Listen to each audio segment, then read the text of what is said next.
गणगौर पूजा के दौरान यह कहानी सुनी या पढ़ी जाती है। चैत्र का महीना आया। पार्वती जी को भाभी के उजड़ने के लिए पीहर जाना था। तो महादेव जी बोले, हम भी आपके साथ चलेंगे। तो ईसर जी और गोरा रानी नंदी को साथ लेकर निकले। महादेव जी नंदी पर बैठे और पार्वती जी पैदल चलने लगे। तो लोग कहने लगे, देखो आदमी तो सवारी पर बैठा है और औरत को पैदल चला रहा है। तो महादेव जी उतरे और पार्वती जी को नंदी पर बिठाया। यह देखकर लोग कहने लगे, देखो औरत तो सवारी पर बैठी है और पति पैदल चल रहे हैं। ऐसा सुन पार्वती जी भी उतर गए और दोनों पैदल चलने लगे। साथ में नंदी भी चलने लगा। अब लोग बोले, देखो वाहन होते हुए भी दोनों पैदल चल रहे हैं। तो ईसर गोरा दे दोनों नंदी पर बैठे। लोग बोले, देखो छोटे से जीव पर दोनों जने बैठे हैं। पार्वती जी बोले, हे नाथ, भगवान दुनिया कैसी है, नंदी पर बैठने नहीं दे और पैदल चलने नहीं दे।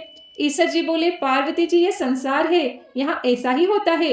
आगे गए तो एक गाय उठती बैठती बेचैन हो रही थी। गोरा रानी ने पूछा, भगवान ये गाय कष्ट में क्यों है?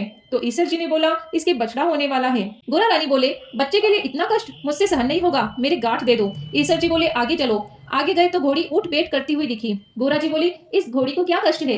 तो ईसर जी ने बोला, इसके बच्चा होने वाला है। गोरा जी बोले, मुझसे इतना कष्ट सहन नहीं होगा, मेरे गांठ दे दो। ईसर जी बोले, आगे चलो। आगे गए तो राजा की नगरी में उदासी छाई हुई थी। ढोल नगाड़े उल्टे थे। गोरा रानी पूछने लगे, सब यहाँ उदास क्यों है? ईसर जी बोले, यहाँ रानी के कवर होने वाला है। अब तो गोरा जी माने नहीं, बोले, बच्चे के लिए इतना कष्ट होता है, मुझे बच्चे नहीं चाहिए, आप मेरे गांठ दे दो। ईसर जी को गांठ देनी ही पड़ी। ईसर जी ससुराल पहुंचे, पीपल के पेड़ के नीचे वास किया। गोरा रानी पीहर में सहेलियों में मग्न हो गए। गणगौर नजदीक आई। ईसर जी बोले, आज गणगौर है, सब औरतें पूजा करने आएगी। सवेरे से ही स्त्रियां पूजा करने आने लगी। गोरा रानी भी सभी को सुहाग बांटने लगी। दोपहर के समय नदियों की ओर औरतें ओढ़ पहनकर 16 श्रृंगार करके पूजा करने लगी। गीत गाते हुए आई। गोरा रानी बोली, सुहाग तो सारा बांट दिया, ये औरतें अबई है। ईसर रानी बोले, गोरा रानी दे चिट्ठी उंगली जल में खोलो, नैनों का सुरमा निकालो, मांग से सिंदूर निकाल, टीकी में से रोली निकाल और सभी स्त्रियों को अमर सुहाग दो। गोरा रानी ने ईसर जी के कहे अनुसार सबको अमर सुहाग दिया। अब ईसर जी और गोरा जी घर आए। ईसर जी जिमने बैठे, जितना बनाया सब जिम गए। अब गोरा रानी भी जिमने बैठे। तो माँ बोली, बेटी मैं थोड़ा और भोजन बनाती हूँ। तो बेटी बोली, माँ मैं तो बेटी हूँ, कुछ भी खा लूंगी। और गोरा रानी ने जल बाटिया और बथुरा की पिंडी खाकर लोटा भर पानी पी लिया। माँ ने सीख दी। वहां से निकलकर ईसर जी और गोरा जी पीपल के नीचे आए। ठंडी छाव में थके हुए पार्वती जी को नींद आ गई। ईसर जी ने पार्वती जी के पेट की ढकनी खोली, देखा तो जला हुआ बाटिया और बथुरा की पिंडी थोड़े से पानी के साथ पड़ी थी। ईसर जी ने ढकनी वापस ढक दी।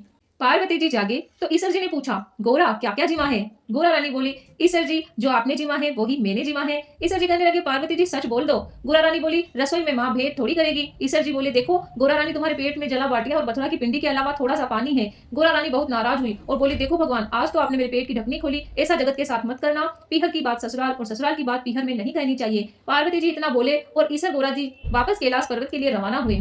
आगे देखा, राजा के यहाँ सहनाइयां बज रही है, लोग खुशियां मना रहे हैं, रानी बहुत खुश है। गोरा रानी बोली, कुंवर होने पर इतनी खुशी होती है, आप मेरी गांठ कृपया करके खोल दिए। ईसर जी बोले, पार्वती जी मैंने पहले ही कहा था, मेरी गांठ खोले नहीं खुलेगी। आगे घोड़ी के बच्चा हुआ, वो अपने बच्चे को प्यार से चाट रही थी, बहुत प्रसन्न थी। पार्वती जी बोले, भगवान आप मेरी गांठ खोल दो। महादेव जी बोले कि गांठ नहीं खुलेगी। आगे गाय अपने बच्चे को प्यार से चाट रही थी और बहुत खुश हो रही थी। उस गाय की मालकिन भी बहुत प्रसन्न थी। पार्वती जी ने सोचा, जानवरों को बच्चों की इतनी उमंग है तो मानव की तो बात ही क्या है। और ईसर जी से बोले, हे भगवान मेरी गांठ खोलो, नहीं तो मैं आगे नहीं चलूंगी। पर ईसर जी बोले, अब कुछ नहीं हो सकता। थोड़े दिन बाद पार्वती जी ने अपने मेल का पिंड बनाया और उसमें प्राण फूके। उस बालक को रखवाली रख के पार्वती जी स्नान करने गए। भगवान आए, बालक ने उनको अंदर नहीं जाने दिया। तो भगवान ने पूछा, तू कौन है? बालक बोला, मैं पार्वती जी का पुत्र हूँ। भगवान ने सोचा, ये पुत्र कहाँ से आया, और त्रिशूल से उस बालक का गला काट दिया। माँ पार्वती जी आए, देखा और बोली, भगवान मेरे पुत्र को वापस जीवित करो। तो शिव जी ने गणों को भेजा, जो कोई स्त्री अपने पुत्र से विमुख होकर पीठ देकर सो रही हो, उसी बच्चे का सिर काट कर ले आओ। गण सभी जगह जगह घूमते हुए जंगल पहुंचे, जहाँ एक हथिनी अपने बच्चे से विमुख होकर सो रही थी। गण उसका सिर काट लाए। भगवान ने उस सिर को बालक के शरीर पर जोड़ दिया और अमृत का छींटा दिया और बोले, दुनिया में सबसे पहले गौरी पुत्र गणेश जी की पूजा होगी, बाद में दूसरे देवताओं की पूजा होगी। खोटी की खरी, अधूरी की पूरी। हे गणगौर माता, हम सबको अमर सुहाग देना। ईसर गणगौर देव की जय हो।